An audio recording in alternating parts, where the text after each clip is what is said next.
Nous sommes autrefois au mur, ça fait comme 4 années je crois. Ouais. Et on voulait continuer le discours sur le mur. Aussi, le monde a changé un peu. Et qu'est-ce qu'il y a à dire maintenant? Oui, le mur. D'abord, c'est impressionnant de voir que quand je suis arrivé la première fois, il n'y avait pas autant de bâtiments.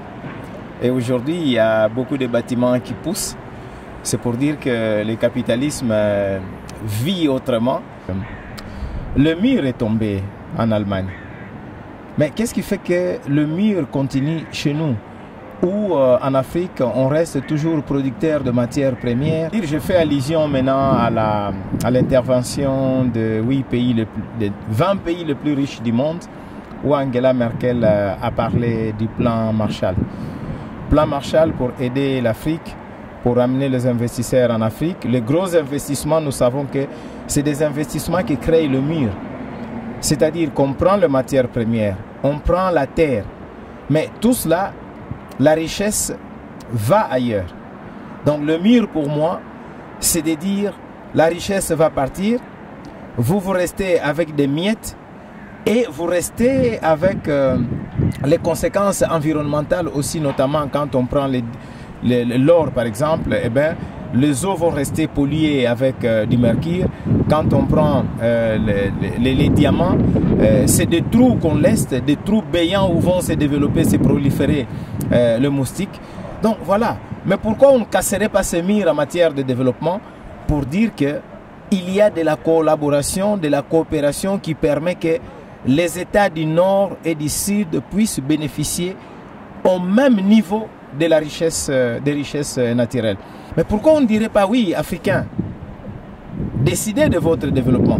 Donc pour moi, il y a un mur économiquement, un mur environnementalement, un mur tel que c'est comme si pour nous, bien qu'on soit dans la mondialisation, c'est comme si tout doit se décider ailleurs. Et ça, c'est vraiment un mur que je ne voudrais pas. Je l'ai dit sincèrement pour dire que le mur continue à exister. Alors qu'ici en Allemagne, on a cassé le mur, mais en matière de développement chez nous, le mur existe. Parce que les solutions qui devaient venir de l'Afrique, mais très souvent, les solutions viennent d'ailleurs. Et aujourd'hui, la solution pour le développement de l'Afrique avec le plan Marshall proposé, c'est Berlin. Et Berlin n'a pas oublié, il n'a pas cassé ses murs. Parce que c'est toujours à Berlin qu'on avait partagé l'Afrique. En principe, avec le mur de Berlin qui est tombé dans l'histoire de l'Allemagne, moi je crois que les décideurs de Berlin, les décideurs en Allemagne devaient comprendre que ces murs-là, ces différences-là pour dire c'est nous qui décidons et vous devez subir, on devait se dire non, nous, ce mur est tombé, aujourd'hui le développement doit être créé, doit être l'initiative des Africains et non une initiative des gens qui sont dans un camp et on impose toutes ces décisions de l'autre camp et au milieu c'est un mur. Un mur d'ailleurs qui ferait que les migrants ne peuvent même pas venir ici. Voilà, merci.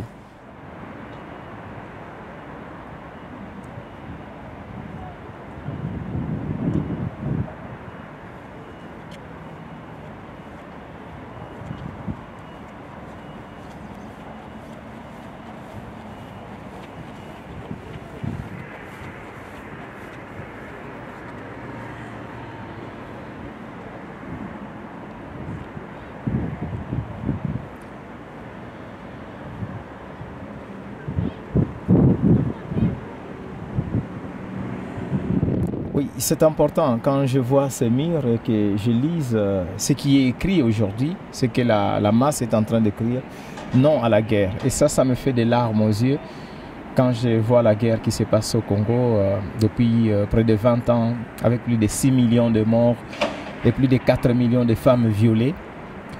Bon, et toutes les conséquences que ça engendre, la destruction de l'environnement, les personnes déplacées, les réfugiés. J'ai dit, mais pourquoi alors ici le mur est tombé? C'était le mur dit à la guerre. Mais pourquoi chez nous la guerre est entretenue? Bon, ceux qui me suivent vont dire, mais la guerre est entretenue par qui? Oui, mais la guerre dans mon pays, c'est autour des minerais. Et surtout le coltan des minerais stratégiques pour les ordinateurs, les téléphones portables et consorts.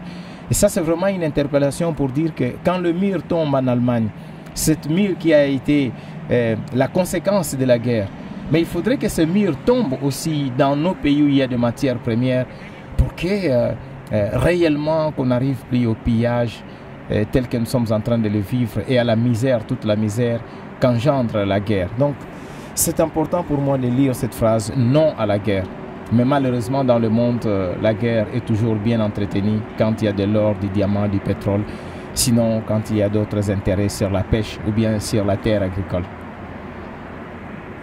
Okay.